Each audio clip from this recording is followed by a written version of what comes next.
श्रीगजेन्द्रमोक्षं श्रीशुक उवाच।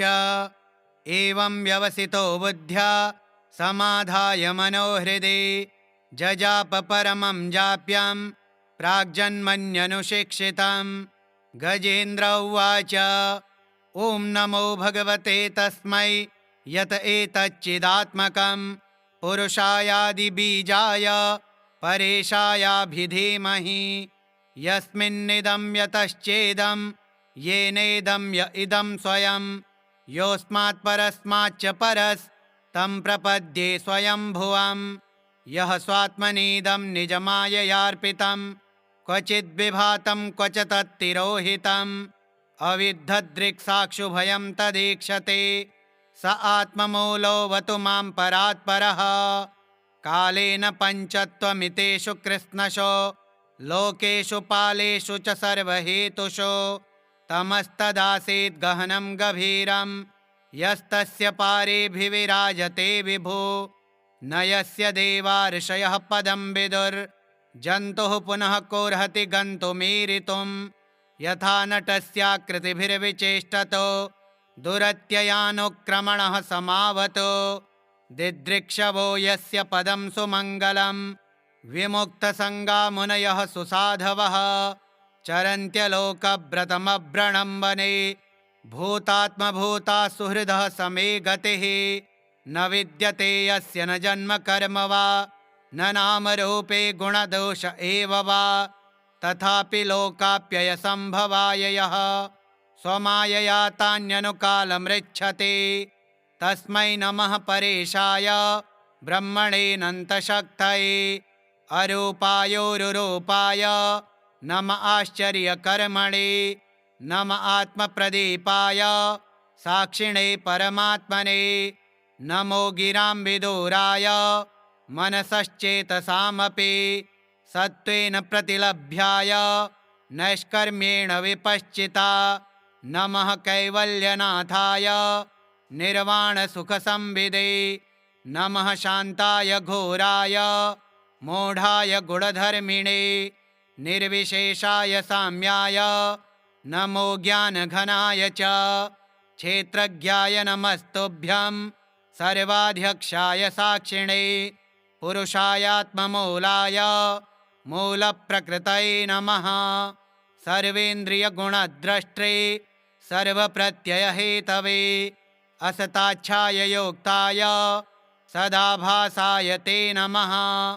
नमो नमस्तेऽखिलकारणाय निष्कारणायाद्भुतकारणाय सर्वागमाम्नाय महार्णवाय नमोपवर्गाय परायणाय गुणारणिच्छन्नचिदूष्मपाय तच्छोभविस्फूर्जितमानसाय नैष्कर्म्यभावेन विवर्जितागम स्वयं प्रकाशाय नमस्करोमि। मादृक्प्रपन्नपशुपाशविमोक्षणाय मुक्ताय भूरिकरुणाय नमोलयाय स्वांशेन सर्वतनुभृन्मनसि प्रतीत प्रत्यग्दृशे भगवते बृहते नमस्ते। आत्मात्मजाप्तगृहवित्तजनेषु सक्तैर्दुष्प्रापणाय गुणसङ्गविवर्जिताय मुक्तात्मभिः स्वहृदये परिभाविताय ज्ञानात्मने भगवते नम ईश्वराय। यं धर्मकामार्थविमुक्तिकामा भजन्त इष्टां गतिमाप्नुवन्ति किं त्वाशिशोरात्यपि देहमव्ययं करोतु मे दभ्रदयो विमोक्षणम्। एकान्तिनो यस्य न कञ्चनार्थ वाञ्छन्ति ये वै भगवत्प्रपन्नाः अत्यद्भुतं तच्चरितं सुमङ्गलं गायन्त आनन्दसमुद्रमग्नाः तमक्षरं ब्रह्म परं परेशमव्यक्तमाध्यात्मिकयोगगम्यम् अतीन्द्रियं सूक्ष्ममिवातिदूरमनन्तमाद्यं परिपूर्णमीडे यस्य ब्रह्मादयो देवा वेदालोकाश्चराचराः नामरूपविभेदेन फलव्याचकलया कृताः। यथार्चिसोऽग्नेः सवितुर्गभस्तयो निर्यान्ति संयान्ति सकृत्स्वरोचिषः तथा यतोऽयं गुणसम्प्रवाहो बुद्धिर्मनः खानि शरीरसर्गाः स वै न देवासुरमर्त्यतिर्यं न स्त्री न षड्ढो न पुमान्न जन्तुः नायं गुणः कर्म न सन्न चासन् निषेधशेषो जयतादशेषः जिजीविषेनाहमिहामुया किम् अन्तर्बहिश्चावृतये भयोन्या इच्छामि कालेन न यस्य विप्लवस्तस्यात्मलोकावरणस्य मोक्षम् सोऽहं विश्वसृजं विश्वमविश्वं विश्ववेदसं विश्वात्मानमजं ब्रह्म प्रणतोऽस्मि परं पदम् योगरन्धितकर्माणो हृदि योगविभाविते योगिनो यं प्रपश्यन्ति योगेशं तं नतोऽस्म्यहम् नमो नमस्तुभ्यमसह्यवेग शक्तित्रयायाखिलधिगुणाय प्रपन्नपालाय दुरन्तशक्तये कदिन्द्रियाणामनवाप्यवर्त्मने नायं वेद समात्मानं यच्छक्त्याहं धिया हतं तं दुरत्ययमाहात्म्यं भगवन्तमितोऽस्म्यहम्। श्रीशुक उवाच एवं गजेन्द्रमुपवर्णितनिर्विशेषं ब्रह्मादयो विविधलिङ्गभिदाभिमानाः नैते यदोपससृपुर्निखिलात्मकत्वात् तत्राखिलामरमयो हरिराविरासीत् तं तद्वदार्थमुपलभ्य जगन्निवासः स्तोत्रं निशम्य दिविजः सह संस्तुवद्भिः छन्दोमयेन गरुडेन समुह्यमानश्चक्रायुधोऽभ्यगमदाशु यतो गजेन्द्रः सोऽन्तः सरस्युरुबलेन गृहीत आर्तो दृष्ट्वा गरुत्मतिहरिं ख उपात्त चक्रम् उच्छिप्य साम्बुजकरं गिरमाह कृच्छ्रान् नारायणाखिलगुरो भगवन्नमस्ते तं वीक्ष्य पीडितमजः सहसावतीर्य सग्राहमाशु सरसः कृपयोज्जहार ग्राहाद्विपाटितमुखाधरिणा गजेन्द्रं सम्पश्यतां हरिरमुमुच दुस्त्रियाणां।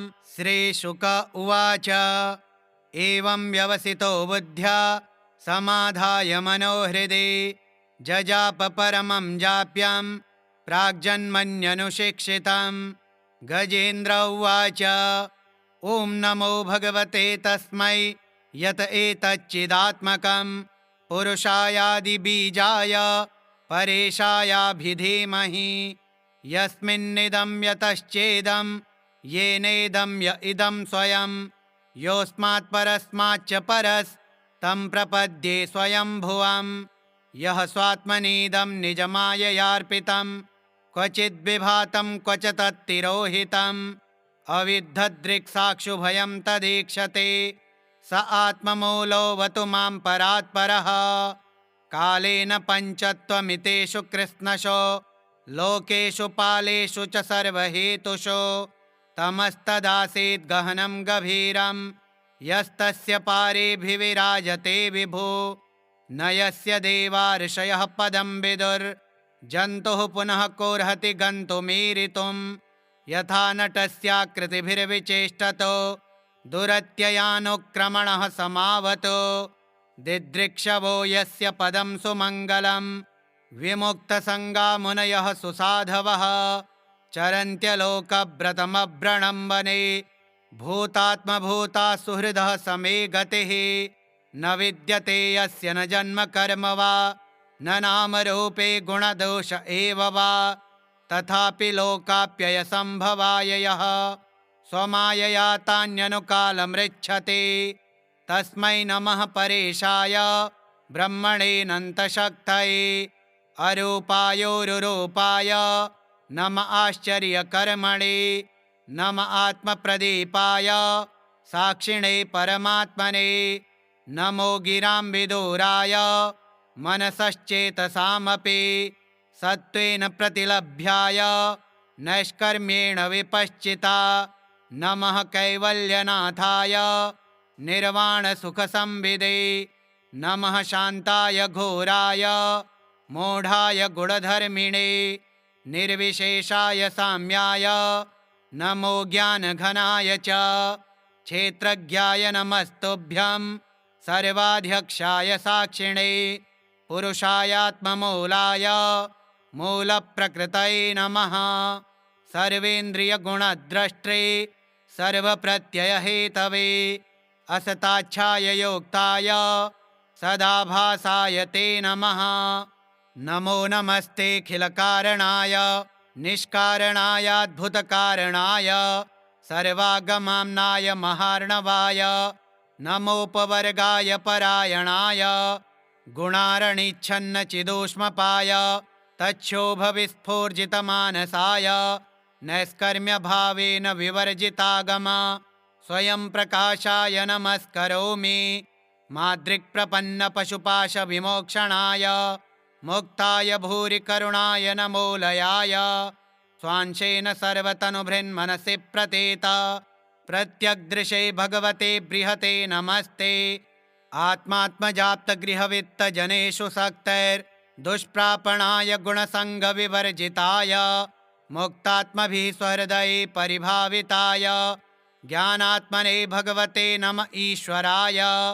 यं धर्मकामार्थविमुक्तिकामा भजन्त इष्टां गतिमाप्नुवन्ति किं त्वाशिशोरात्यपि देहमव्ययम् करोतु मे दभ्रदयो विमोक्षणम्। एकान्तिनो यस्य न कञ्चनार्थ वाञ्छन्ति ये वै भगवत्प्रपन्नाः अत्यद्भुतं तच्चरितं सुमङ्गलं गायन्त आनन्दसमुद्रमग्नाः तमक्षरं ब्रह्म परं परेशमव्यक्तमाध्यात्मिकयोगगम्यम् अतीन्द्रियं सूक्ष्ममिवातिदूर मनन्तमाद्यं परिपूर्णमीडे यस्य ब्रह्मादयो देवा वेदालोकाश्चराचराः नामरूपविभेदेन फलग्व्याचकलया कृताः यथार्चिसोऽग्नेः सवितुर्गभस्तयो निर्यान्ति संयान्ति सकृत्स्वरोचिषः तथा यतोऽयं गुणसम्प्रवाहो बुद्धिर्मनः खानि शरीरसर्गाः स वै न देवासुरमर्त्यतिर्यं न स्त्री न षड्ढो न पुमान्न जन्तुः नायं गुणः कर्म न सन्न चासन्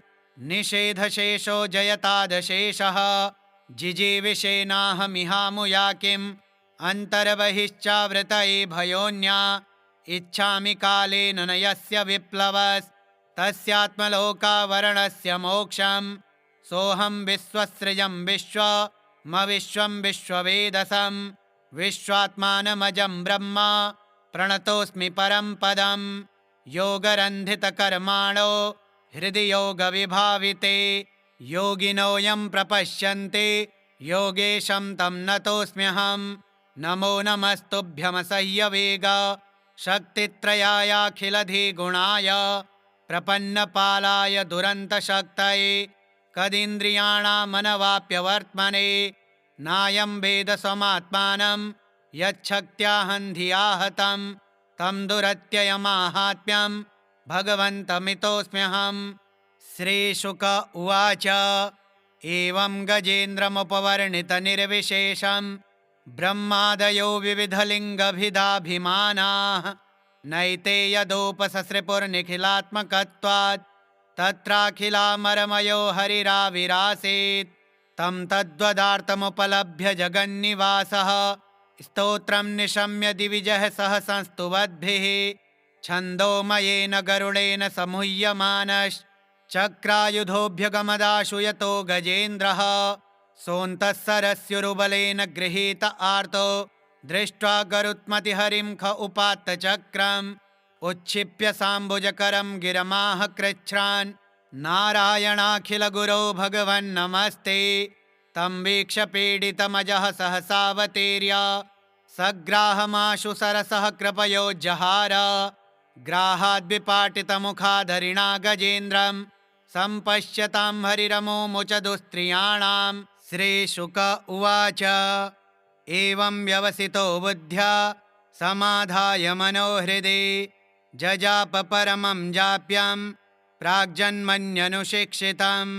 गजेन्द्र उवाच ॐ नमो भगवते तस्मै यत एतच्चिदात्मकं पुरुषायादिबीजाय परेशायाभिधीमहि यस्मिन्निदं यतश्चेदं येनेदं य इदं स्वयं योऽस्मात् परस्माच्च परस्तं प्रपद्ये स्वयंभुवम् यः स्वात्मनीदं निजमाययार्पितं क्वचिद्विभातं क्वच तत्तिरोहितं अविद्धदृक्साक्षुभयं तदीक्षते स आत्ममूलोऽवतु मां परात्परः कालेन पञ्चत्वमितेषु कृत्स्नशो लोकेषु पालेषु च सर्वहेतुषु तमस्तदासीद् गहनं गभीरं यस्तस्य पारेभिविराजते विभु न यस्य देवा ऋषयः पदं विदुर्जन्तुः पुनः कोर्हति गन्तुमीरितुं यथा नटस्याकृतिभिर्विचेष्टतो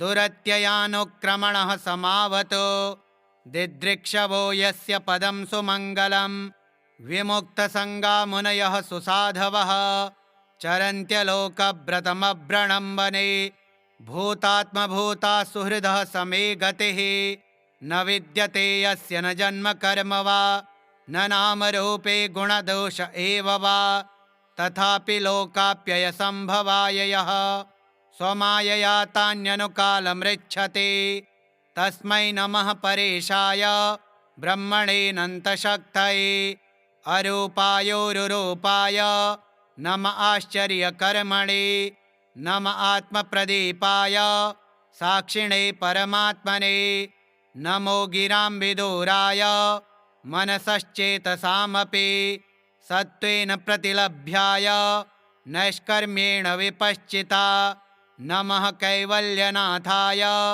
निर्वाणसुखसंविदे नमः शान्ताय घोराय मूढाय गुणधर्मिणे निर्विशेषाय साम्याय नमो ज्ञानघनाय च क्षेत्रज्ञाय नमस्तुभ्यं सर्वाध्यक्षाय साक्षिणे पुरुषायात्ममूलाय मूलप्रकृतये नमः सर्वेन्द्रियगुणद्रष्टे सर्वप्रत्ययहेतवे असताच्छाय योक्ताय सदाभासाय ते नमः नमो नमस्तेऽखिलकारणाय निष्कारणायाद्भुतकारणाय सर्वागमाम्नाय महार्णवाय नमोपवर्गाय परायणाय गुणारणिच्छन्नचिदूष्मपाय तच्छोभविस्फूर्जितमानसाय नैष्कर्म्यभावेन विवर्जितागम स्वयं प्रकाशाय नमस्करोमि मादृक्प्रपन्नपशुपाशविमोक्षणाय मुक्ताय भूरिकरुणाय नमोलयाय स्वांशेन सर्वतनुभृन्मनसि प्रतीत प्रत्यग्दृशे भगवते बृहते नमस्ते आत्मात्मजाप्तगृहवित्तजनेषु सक्तैर्दुष्प्रापणाय गुणसङ्गविवर्जिताय मुक्तात्मभिः स्वहृदये परिभाविताय ज्ञानात्मने भगवते नम ईश्वराय यं धर्मकामार्थविमुक्तिकामा भजन्त इष्टां गतिमाप्नुवन्ति किं त्वाशिशोरात्यपि देहमव्ययं करोतु मे दभ्रदयो विमोक्षणम् एकान्तिनो यस्य न कञ्चनार्थ वाञ्छन्ति ये वै भगवत्प्रपन्नाः अत्यद्भुतं तच्चरितं सुमङ्गलं गायन्त आनन्दसमुद्रमग्नाः तमक्षरं ब्रह्म परं परेशमव्यक्तमाध्यात्मिकयोगगम्यम्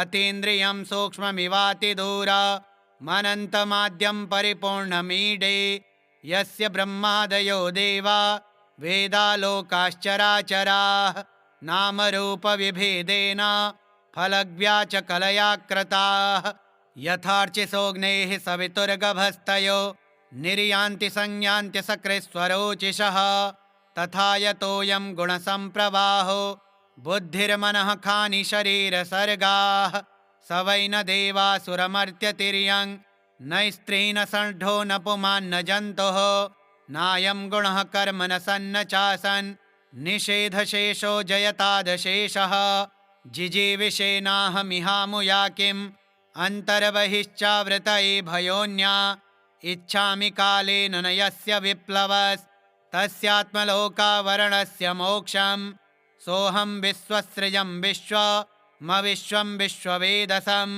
विश्वात्मानमजं ब्रह्म प्रणतोऽस्मि परं पदम् योगरन्धितकर्माणो हृदि योगविभाविते योगिनो यं प्रपश्यन्ति योगेशं तं नतोऽस्म्यहम् नमो नमस्तुभ्यमसह्यवेग शक्तित्रयायाखिलधिगुणाय प्रपन्नपालाय दुरन्तशक्तये कदिन्द्रियाणामनवाप्यवर्त्मने नायं वेद स्वमात्मानं यच्छक्त्याहं धिया हतं तं दुरत्ययमाहात्म्यं भगवन्तमितोऽस्म्यहम्।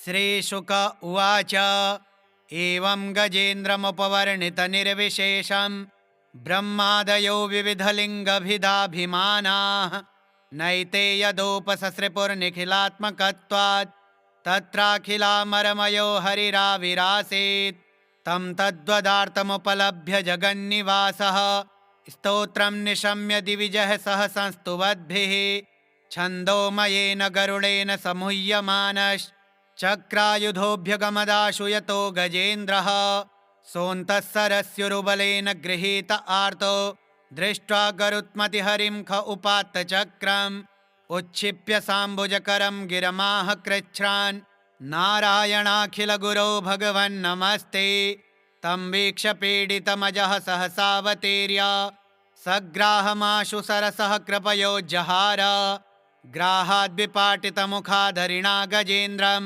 सम्पश्यतां हरिरमुमुच दुस्त्रियाणां। श्रीशुक उवाच एवं व्यवसितो बुद्ध्या समाधाय मनोहृदि जजाप परमं जाप्यं प्राग्जन्मन्यनुशिक्षितं। गजेन्द्र उवाच ॐ नमो भगवते तस्मै यत एतच्चिदात्मकं पुरुषायादिबीजाय परेशायाभिधीमहि यस्मिन्निदं यतश्चेदं येनेदं य इदं स्वयं योऽस्मात् परस्माच्च परस्तं प्रपद्ये स्वयंभुवम् यः स्वात्मनीदं निजमाययार्पितं क्वचिद्विभातं क्वच तत्तिरोहितम् अविद्धदृक्साक्षुभयं तदीक्षते स आत्ममूलोऽवतु मां परात्परः कालेन पञ्चत्वमितेषु कृत्स्नशो लोकेषु पालेषु च सर्वहेतुषु तमस्तदासीत् गहनं गभीरं यस्तस्य पारेभिविराजते विभु न यस्य देवा ऋषयः पदं विदुर्जन्तुः पुनः कोर्हति गन्तुमीरितुं यथा नटस्याकृतिभिर्विचेष्टतो दुरत्ययानुक्रमणः समावतो दिदृक्षवो यस्य पदं सुमङ्गलं विमुक्तसङ्गा मुनयः सुसाधवः चरन्त्यलोकव्रतमव्रणं वने भूतात्मभूता सुहृदः समे गतिः न विद्यते यस्य न जन्म कर्म वा न नामरूपे गुणदोष एव वा तथापि लोकाप्ययसम्भवाय यः स्वमायया तान्यनुकालमृच्छते तस्मै नमः परेशाय ब्रह्मणेऽनन्तशक्तये अरूपायोरुरूपाय नम आश्चर्यकर्मणे नम आत्मप्रदीपाय साक्षिणे परमात्मने नमो गिरां विदूराय मनसश्चेतसामपि सत्त्वेन प्रतिलभ्याय नैष्कर्म्येण विपश्चिता नमः कैवल्यनाथाय निर्वाणसुखसंविदे नमः शान्ताय घोराय मूढाय गुणधर्मिणे निर्विशेषाय साम्याय नमो ज्ञानघनाय च क्षेत्रज्ञाय नमस्तुभ्यं सर्वाध्यक्षाय साक्षिणे पुरुषायात्ममूलाय मूलप्रकृतये नमः सर्वेन्द्रियगुणद्रष्टे सर्वप्रत्ययहेतवे असताच्छाय योक्ताय सदाभासाय ते नमः नमो नमस्तेऽखिलकारणाय निष्कारणायाद्भुतकारणाय सर्वागमाम्नाय महार्णवाय नमोपवर्गाय परायणाय गुणारणिच्छन्नचिदूष्मपाय तच्छोभविस्फूर्जितमानसाय नैष्कर्म्यभावेन विवर्जितागम स्वयं प्रकाशाय नमस्करोमि मादृक्प्रपन्नपशुपाशविमोक्षणाय मुक्ताय भूरि करुणाय नमोलयाय स्वांशेन सर्वतनुभृन्मनसि प्रतीत प्रत्यग्दृशे भगवते बृहते नमस्ते आत्मात्मजाप्तगृहवित्तजनेषु सक्तैर्दुष्प्रापणाय गुणसङ्गविवर्जिताय मुक्तात्मभिः स्वहृदये परिभाविताय ज्ञानात्मने भगवते नम ईश्वराय यं धर्मकामार्थविमुक्तिकामा भजन्त इष्टां गतिमाप्नुवन्ति किं त्वाशिशोरात्यपि देहमव्ययं करोतु मे दभ्रदयो विमोक्षणम् एकान्तिनो यस्य न कञ्चनार्थ वाञ्छन्ति ये वै भगवत्प्रपन्नाः अत्यद्भुतं तच्चरितं सुमङ्गलं गायन्त आनन्दसमुद्रमग्नाः तमक्षरं ब्रह्म परं परेशमव्यक्तमाध्यात्मिकयोगगम्यम् अतीन्द्रियं सूक्ष्ममिवातिदूरमनन्तमाद्यं परिपूर्णमीडे यस्य ब्रह्मादयो देवा वेदालोकाश्चराचराः नामरूपविभेदेन फलग्व्याचकलया कृताः यथार्चिसोऽग्नेः सवितुर्गभस्तयो निर्यान्ति संयान्ति सकृत्स्वरोचिषः तथा यतोऽयं गुणसम्प्रवाहो बुद्धिर्मनः खानि शरीरसर्गाः स वै न देवासुरमर्त्यतिर्यं न स्त्री न षड्ढो न पुमान् न जन्तुः नायं गुणः कर्म न सन्न चासन् निषेधशेषो जयतादशेषः जिजीविषेनाहमिहामुया किम् अन्तर्बहिश्चावृतये भयोन्या इच्छामि कालेन न यस्य विप्लवस्तस्यात्मलोकावरणस्य मोक्षम् सोऽहं विश्वसृजं विश्वमविश्वं विश्ववेदसं विश्वात्मानमजं ब्रह्म प्रणतोऽस्मि परं पदम् योगरन्धितकर्माणो हृदि योगविभाविते योगिनो यं प्रपश्यन्ते योगेशं तं नतोऽस्म्यहं नमो नमस्तुभ्यमसह्यवेग शक्तित्रयायाखिलधिगुणाय प्रपन्नपालाय दुरन्तशक्तये कदिन्द्रियाणामनवाप्यवर्त्मने नायं वेदसमात्मानं यच्छक्त्याहं धिया हतं तं दुरत्ययमाहात्म्यं भगवन्तमितोऽस्म्यहम्। श्रीशुक उवाच एवं गजेन्द्रमुपवर्णितनिर्विशेषं ब्रह्मादयो विविधलिङ्गभिदाभिमानाः नैते यदोपससृपुर्निखिलात्मकत्वात् तत्राखिलामरमयो हरिराविरासीत् तं तद्वदार्थमुपलभ्य जगन्निवासः स्तोत्रं निशम्य दिविजः सह संस्तुवद्भिः छन्दोमयेन गरुडेन समुह्यमानश्चक्रायुधोऽभ्यगमदाशु यतो गजेन्द्रः सोऽन्तः सरस्युरुबलेन गृहीत आर्तो दृष्ट्वा गरुत्मतिहरिं ख उपात्त चक्रम् उच्छिप्य साम्बुजकरं गिरमाह कृच्छ्रान् नारायणाखिलगुरो भगवन्नमस्ते तं वीक्ष्य पीडितमजः सहसावतीर्य सग्राहमाशु सरसः कृपयोज्जहार ग्राहाद्विपाटितमुखाधरिणा गजेन्द्रं सम्पश्यतां हरिरमुमुच दुस्त्रियाणां। श्रीशुक उवाच एवं व्यवसितो बुद्ध्या समाधाय मनोहृदि जजाप परमं जाप्यं प्राग्जन्मन्यनुशिक्षितं गजेन्द्र उवाच ॐ नमो भगवते तस्मै यत एतच्चिदात्मकं पुरुषायादिबीजाय परेशायाभिधीमहि यस्मिन्निदं यतश्चेदं येनेदं य इदं स्वयं योऽस्मात् परस्माच्च परस्तं प्रपद्ये स्वयंभुवं यः स्वात्मनीदं निजमाययार्पितं क्वचिद्विभातं क्वच तत्तिरोहितम् अविद्धदृक्साक्षुभयं तदीक्षते स आत्ममूलोऽवतु मां परात्परः कालेन पञ्चत्वमितेषु कृत्स्नशो लोकेषु पालेषु च सर्वहेतुषु तमस्तदासीत् गहनं गभीरं यस्तस्य पारेभिविराजते विभु न यस्य देवा ऋषयः पदं विदुर्जन्तुः पुनः कोर्हति गन्तुमीरितुं यथा नटस्याकृतिभिर्विचेष्टतो दुरत्ययानुक्रमणः समावतो दिदृक्षवो यस्य पदं सुमङ्गलं विमुक्तसङ्गा मुनयः सुसाधवः चरन्त्यलोकव्रतमव्रणम्बने भूतात्मभूता सुहृदः समे गतिः न विद्यते यस्य न जन्म कर्म वा न नामरूपे गुणदोष एव वा तथापि लोकाप्ययसम्भवाय यः स्वमायया तान्यनुकालमृच्छते तस्मै नमः परेशाय ब्रह्मणेऽनन्तशक्तये अरूपायोरुरूपाय नम आश्चर्यकर्मणे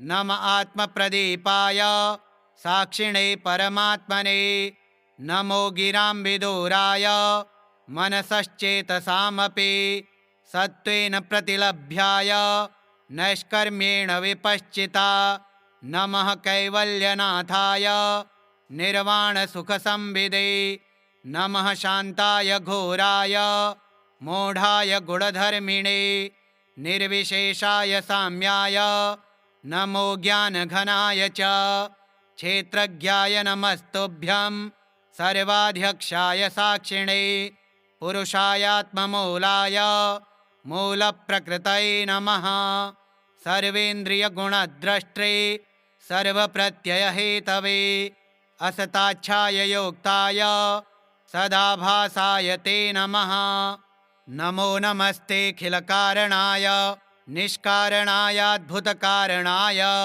सर्वागमाम्नाय महार्णवाय नमोपवर्गाय परायणाय गुणारणिच्छन्नचिदूष्मपाय तच्छोभविस्फूर्जितमानसाय नैष्कर्म्यभावेन विवर्जितागमा स्वयं प्रकाशाय नमस्करोमि मादृक्प्रपन्नपशुपाशविमोक्षणाय मुक्ताय भूरिकरुणाय नमोलयाय स्वांशेन सर्वतनुभृन्मनसि प्रतीत प्रत्यग्दृशे भगवते बृहते नमस्ते आत्मात्मजाप्तगृहवित्तजनेषु सक्तैर्दुष्प्रापणाय गुणसङ्गविवर्जिताय मुक्तात्मभिः स्वहृदये परिभाविताय ज्ञानात्मने भगवते नम ईश्वराय यं धर्मकामार्थविमुक्तिकामा भजन्त इष्टां गतिमाप्नुवन्ति किं त्वाशिशोरात्यपि देहमव्ययं करोतु मे दभ्रदयो विमोक्षणम्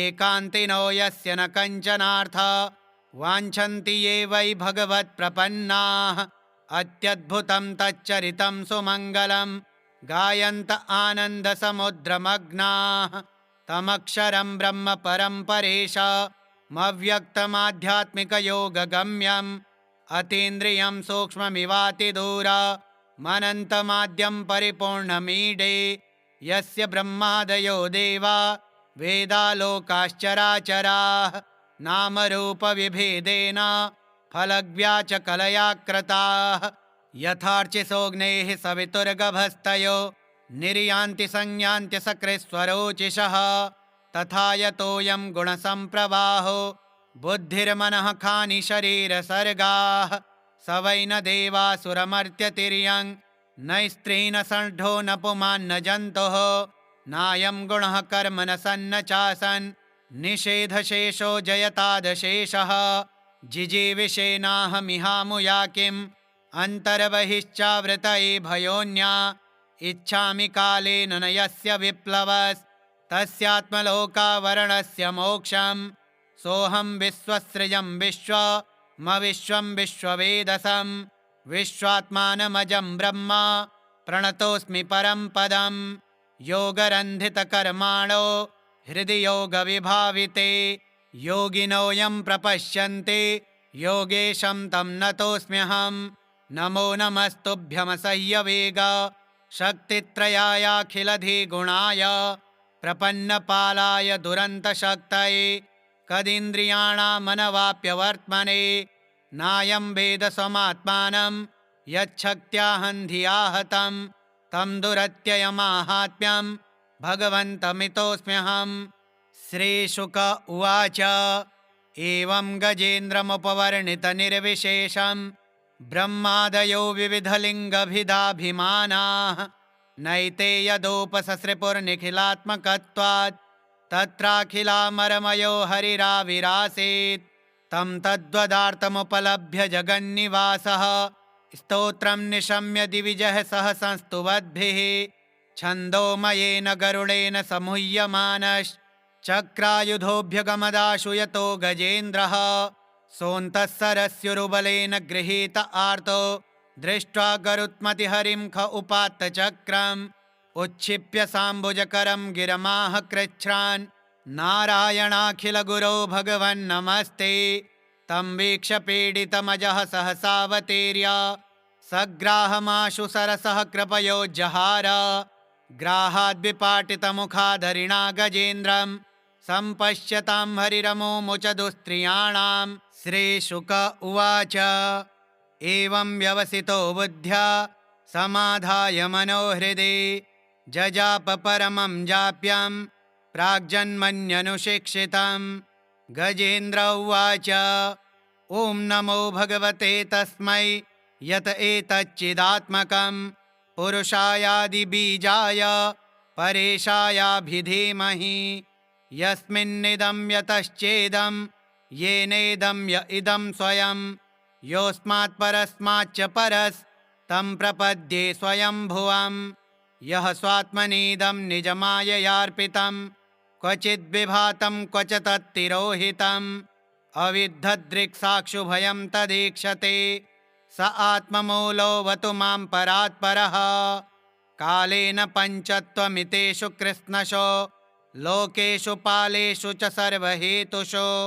तमस्तदासीद् गहनं गभीरं यस्तस्य पारेभिविराजते विभु न यस्य देवा ऋषयः पदं विदुर्जन्तुः पुनः कोर्हति गन्तुमीरितुं यथा नटस्याकृतिभिर्विचेष्टतो दुरत्ययानुक्रमणः समावतो दिदृक्षवो यस्य पदं सुमङ्गलं विमुक्तसङ्गा मुनयः सुसाधवः चरन्त्यलोकव्रतमव्रणं वने भूतात्मभूता सुहृदः समे गतिः न विद्यते यस्य न जन्म कर्म वा न नामरूपे गुणदोष एव वा तथापि लोकाप्ययसम्भवाय यः स्वमायया तान्यनुकालमृच्छते तस्मै नमः परेशाय ब्रह्मणेऽनन्तशक्तये अरूपायोरुरूपाय नम आश्चर्यकर्मणे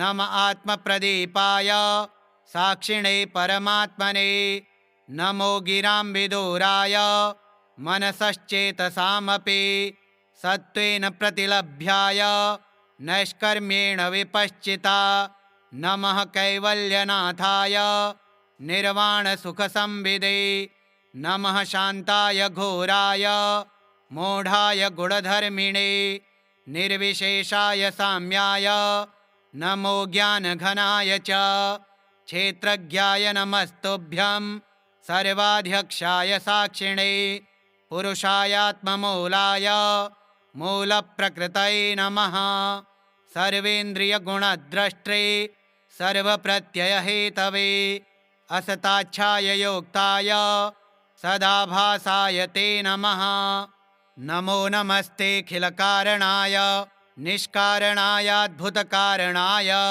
सर्वागमाम्नाय महार्णवाय नमोपवर्गाय परायणाय गुणारणिच्छन्नचिदूष्मपाय तच्छोभविस्फूर्जितमानसाय नैष्कर्म्यभावेन विवर्जितागम स्वयं प्रकाशाय नमस्करोमि मादृक्प्रपन्नपशुपाशविमोक्षणाय मुक्ताय भूरिकरुणाय नमोलयाय स्वांशेन सर्वतनुभृन्मनसि प्रतीत प्रत्यग्दृशे भगवते बृहते नमस्ते आत्मात्मजाप्तगृहवित्तजनेषु सक्तैर्दुष्प्रापणाय गुणसङ्गविवर्जिताय मुक्तात्मभिः स्वहृदये परिभाविताय ज्ञानात्मने भगवते नम ईश्वराय यं धर्मकामार्थविमुक्तिकामा भजन्त इष्टां गतिमाप्नुवन्ति किं त्वाशिशोरात्यपि देहमव्ययं करोतु मे दभ्रदयो विमोक्षणम् एकान्तिनो यस्य न कञ्चनार्थ वाञ्छन्ति ये वै भगवत्प्रपन्नाः अत्यद्भुतं तच्चरितं सुमङ्गलं गायन्त आनन्दसमुद्रमग्नाः तमक्षरं ब्रह्म परं परेशमव्यक्तमाध्यात्मिकयोगगम्यम् अतीन्द्रियं सूक्ष्ममिवातिदूरमनन्तमाद्यं परिपूर्णमीडे यस्य ब्रह्मादयो देवा वेदालोकाश्चराचराः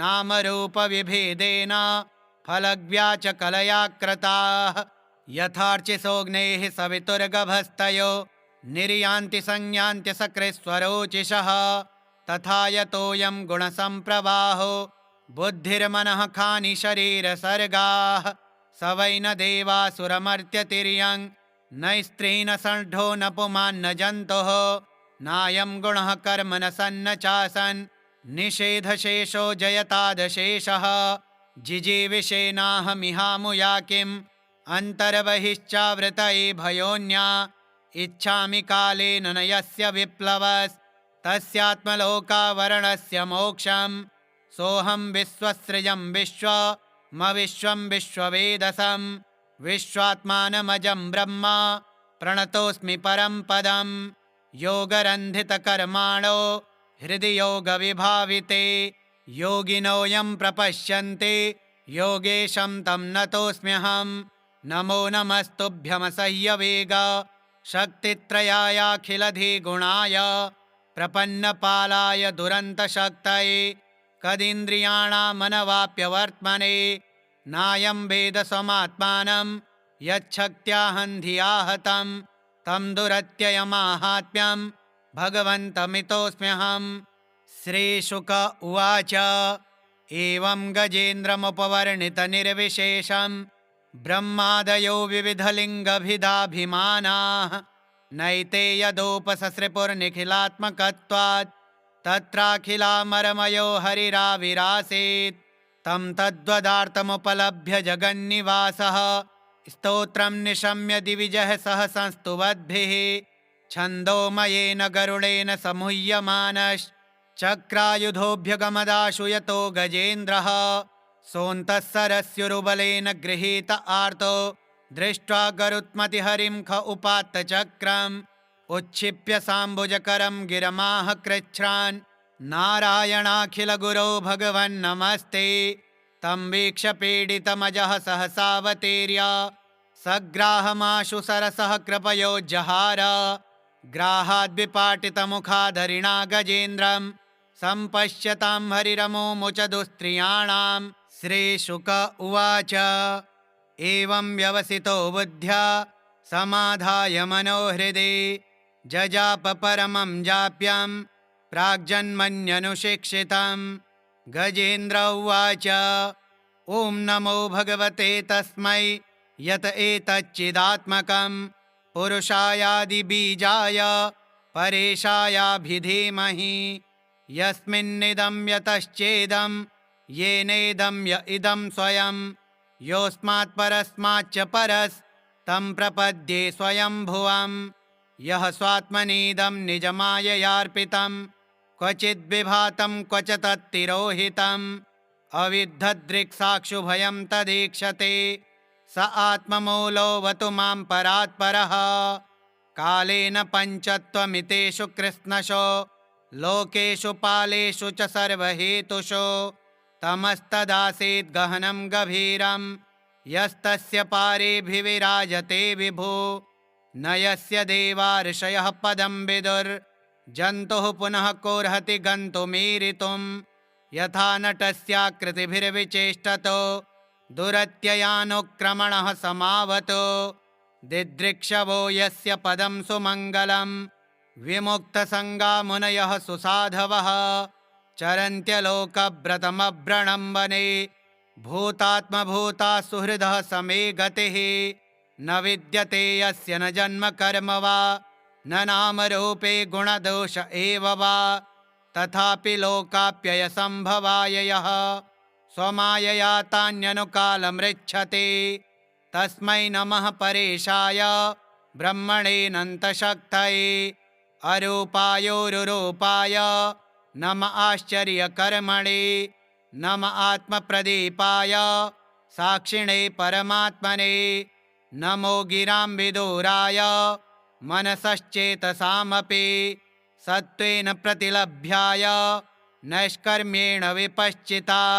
नमः कैवल्यनाथाय निर्वाणसुखसंविदे। नमः शान्ताय घोराय मूढाय गुणधर्मिणे। निर्विशेषाय साम्याय नमो ज्ञानघनाय च। क्षेत्रज्ञाय नमस्तुभ्यं सर्वाध्यक्षाय साक्षिणे। पुरुषायात्ममूलाय मूलप्रकृतये नमः। सर्वेन्द्रियगुणद्रष्टे सर्वप्रत्ययहेतवे। असताच्छाय योक्ताय सदाभासाय ते नमः।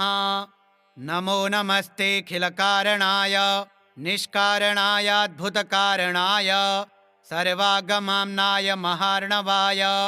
नमोपवर्गाय परायणाय गुणारणिच्छन्नचिदूष्मपाय। तच्छोभविस्फूर्जितमानसाय नैष्कर्म्यभावेन विवर्जितागम स्वयं प्रकाशाय नमस्करोमि। माद्रिक्प्रपन्नपशुपाशविमोक्षणाय मुक्ताय भूरिकरुणाय नमोलयाय। स्वांशेन सर्वतनुभृन्मनसि प्रतीत प्रत्यग्दृशे भगवते बृहते नमस्ते। आत्मात्मजाप्तगृहवित्तजनेषु सक्तैर्दुष्प्रापणाय गुणसङ्गविवर्जिताय मुक्तात्मभिः स्वहृदये परिभाविताय ज्ञानात्मने भगवते नम ईश्वराय। यं धर्मकामार्थविमुक्तिकामा भजन्त इष्टां गतिमाप्नुवन्ति। किं त्वाशिशोरात्यपि देहमव्ययं करोतु मे दभ्रदयो विमोक्षणम्। एकान्तिनो यस्य न कञ्चनार्थ वाञ्छन्ति ये वै भगवत्प्रपन्नाः। अत्यद्भुतं तच्चरितं सुमङ्गलं गायन्त आनन्दसमुद्रमग्नाः। तमक्षरं ब्रह्म परं परेशमव्यक्तमाध्यात्मिकयोगगम्यम्। अतीन्द्रियं सूक्ष्ममिवातिदूरमनन्तमाद्यं परिपूर्णमीडे।